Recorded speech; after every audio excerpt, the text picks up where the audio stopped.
All right, let's do a little philosophy. Today we're going to continue our informal logical argument analysis of this video, in which Matt Walsh promised to debunk every pro-abortion argument ever. In this video and this video, I already considered the first 5 of those arguments, and today we're going to bite off a bigger chunk and do arguments 6 through 10.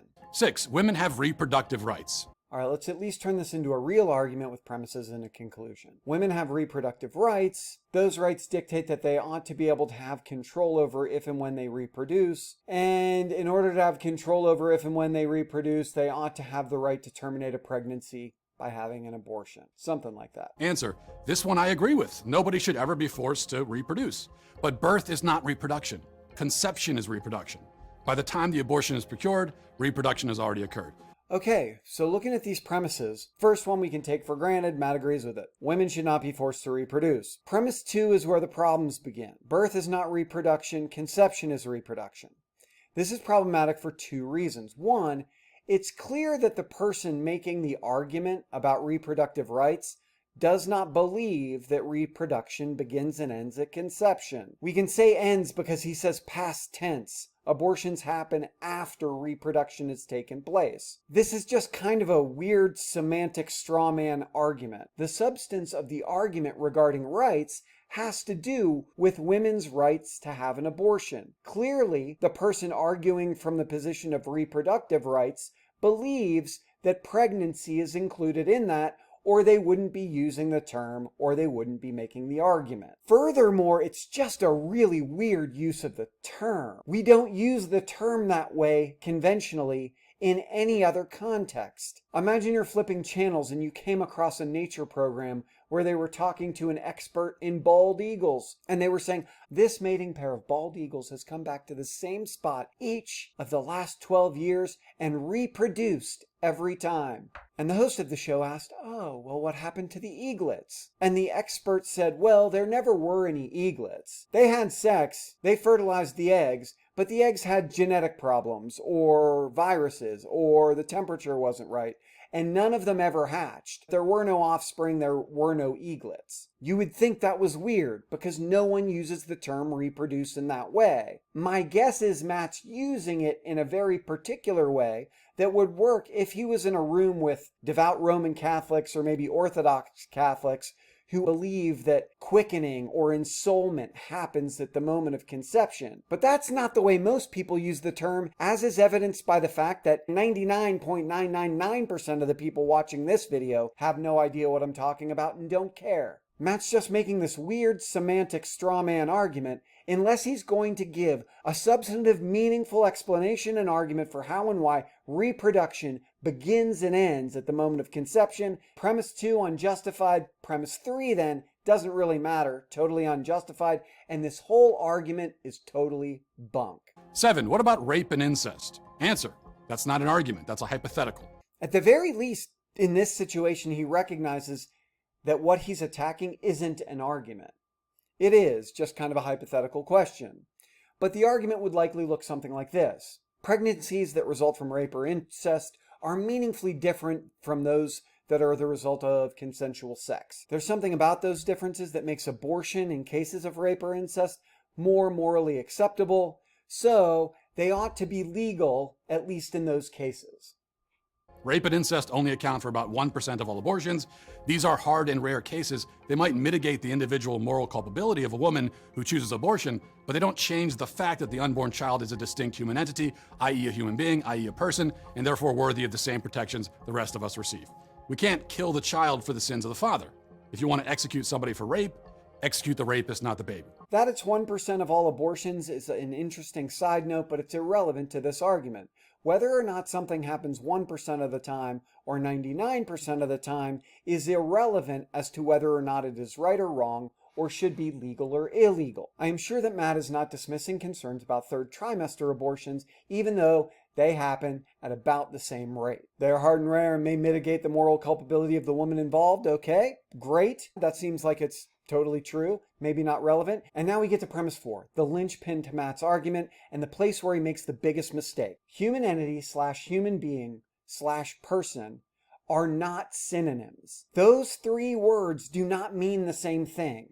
And it's as simple as going to the Oxford English Dictionary and realizing there are more than 20 definitions of the noun form of person, many of which do not include human being or Homo sapiens sapiens. The bigger problem with this issue is the concept of person in ethics, in philosophy, in moral discussions means someone of moral concern, someone who's a moral agent, or someone who demands moral consideration. It might be any version or combination of those three things. No one in the history of ethics or philosophy has ever defended a position that being genetically human is enough to be a person. And the reason for that is it would be impossibly hard to make a rational, justifiable argument on those grounds. What people will do is say, it's not that we're genetically human, it's that God made us morally valuable. And I'm assuming that's what Matt's arguing. But that's a totally different claim that he hasn't justified here. It is 100% demonstrably false to say that human entity equals human being equals person, and that those terms are definitionally or meaningfully equivalent. All you have to do is look it up.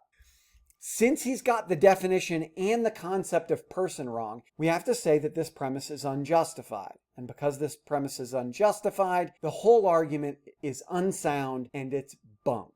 8. Women cannot be forced to remain pregnant. They have bodily autonomy. We'll at least try to make an argument out of this. Women have bodily autonomy. Forcing them to remain pregnant violates that autonomy. Therefore, abortion should be legal. Answer.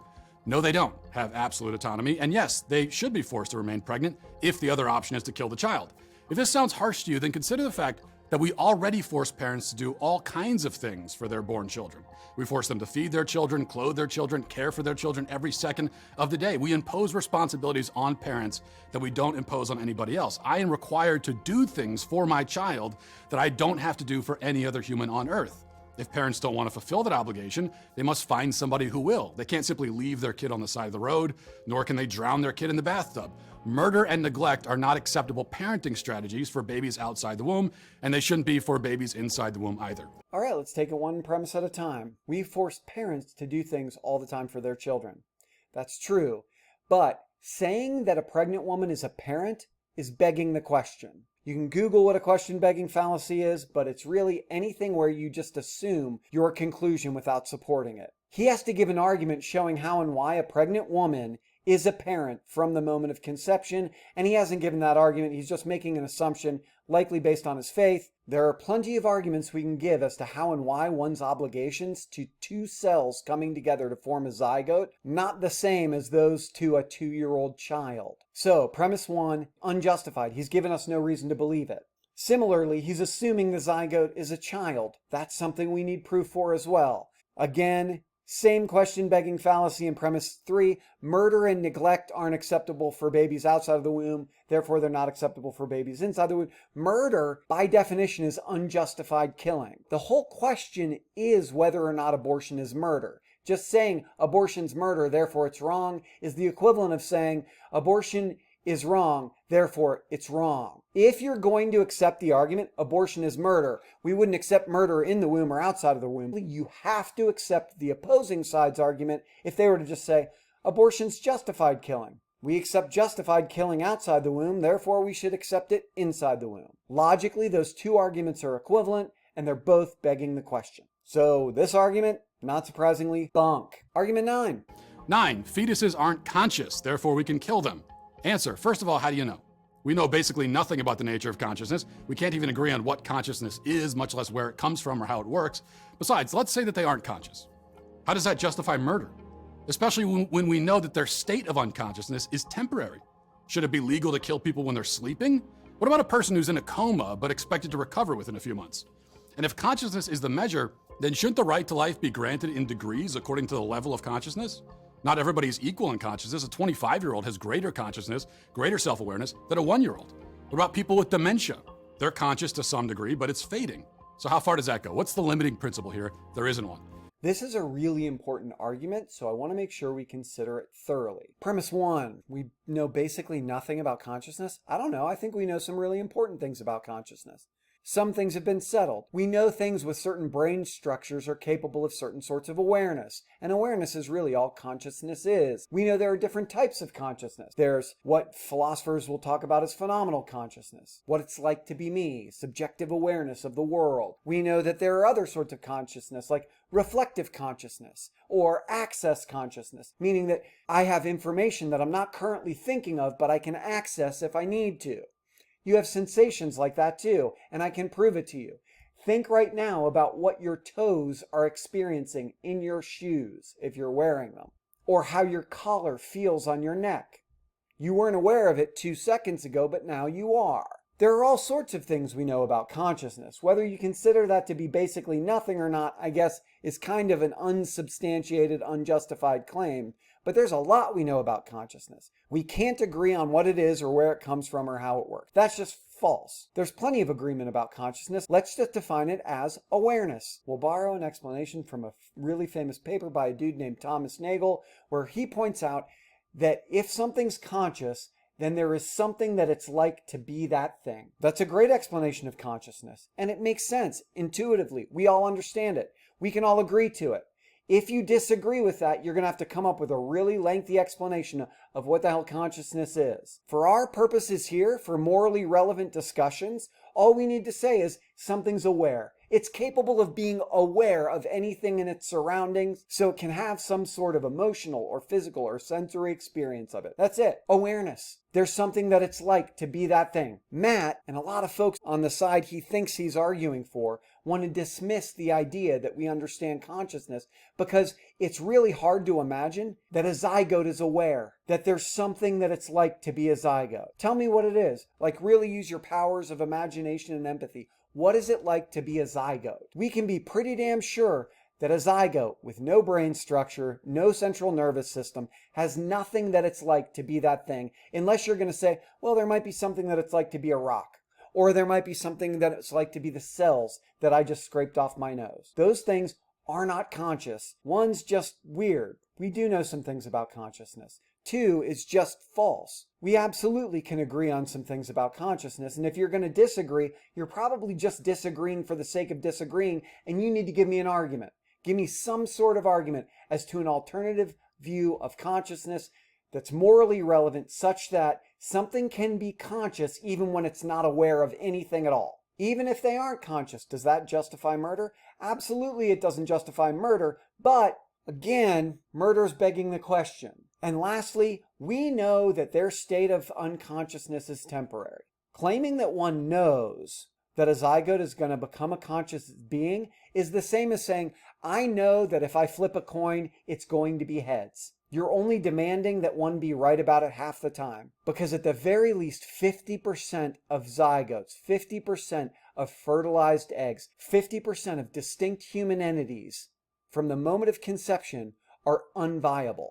They will never turn into conscious beings. And 50% is the lowest you're going to find in the literature. It might be as high as 75%. Furthermore, if that pregnancy is terminated early on, we know with 100% certainty that it will never be conscious. So the rest of these arguments just become ridiculous. Sleeping people are very different than zygotes because sleeping people were conscious and they also have conscious beings who presumably care about them.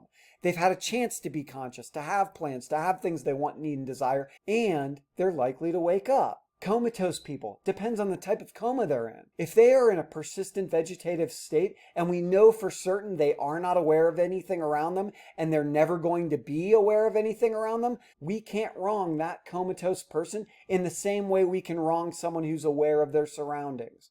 Degrees and various levels, he's not talking about degrees of consciousness. The examples he gives are different types of consciousness. We can offer a limiting principle. Is there something that it's like to be that thing? Dementia. There is something that it's like to be the demented person. 1-year-old and a 10-year-old and a 25-year-old and a 35-year-old. They will all have different degrees of consciousness and different capacities of consciousness, but they all meet the limiting principle of awareness, what it's likeness. There is something that it's like to be all of them. That's the limiting principle that someone arguing from consciousness would offer. All of these claims that Matt makes Unjustified, unjustified, unjustified, unjustified, unjustified, unjustified. None of them are justified. And this argument is complete and total bunk. Spoiler alert, I've saved the best for last. Matt's going to get one right. 10, finally, pro-lifers are just a bunch of men trying to boss women around. Presumably the argument here would be pro-lifers are just a bunch of men trying to boss women around. Therefore, abortions are okay because the only reason they're doing it is just to do it? I don't know. Answer, not true. The pro-life movement is and has always been led primarily by women. Also, it's irrelevant. Also, it's a double-edged sword. Roe v. Wade was decided by only men. Should we overturn it on that basis? I'm guessing you'd say no. That's why that argument doesn't work. The pro-life movement is led primarily by women. Yeah, irrelevant kind of to whether or not abortion's right or wrong or should be legal or illegal. Whether or not the pro-life movement is actually led by women or not, I don't know. We'll just concede that and say, sure. That it's irrelevant? Well done, Matt. Totally true. Whether abortion's right or wrong or should be legal or illegal has very little to do with who's arguing that point. The statement abortion should be illegal is true or false regardless who's making the claim. To say that the truth or falsehood of that claim changes based on who's talking about it would be a genetic fallacy. And he points out it's a double-edged sword, Roe versus Wade. No problems with this argument. Some of it's sort of irrelevant and a little ranty, but overall, the substance of it, well done. Valid, sound argument. Some extraneous stuff in there, but decent argument. Good job, Matt. I agree. And that brings us to an end of our analysis of Matt Walsh's attempt to debunk every pro-abortion argument ever. Most of his arguments were pretty bunk. He got a couple right here or there. And I will remind you, the topic of the videos was Matt's video. I made no claims about abortion being right or wrong, or whether or not it should be legal or illegal. I did make a bunch of claims about whether or not Matt's arguments work. In order to help facilitate the discussion, I created an idiot-proof list of the 10 claims that seem to be most important or contentious to my arguments. And so if you're wanting to fight with me, take a look at that list in the description first and see if you really want to object to any one of those claims. And when I'm using the word idiot, I'm using it in a kind of classical Greek sort of way, to mean someone who's putting their own self-interest above the interests of social or civil discourse, having public discussion or political discussion about relevant issues. And I'm not using it as an insult to people who want to just live their life and do their thing, but it does kind of become an insult if you're going to be the person who puts your own self-interest or your own beliefs above logic, reason, evidence, and out of selfishness, really, is unwilling to change your beliefs when confronted with better ideas. So check out the idiot proof list, hit the comment section, tell me what you think, and hopefully we'll get a little closer to the truth. Thanks for the time.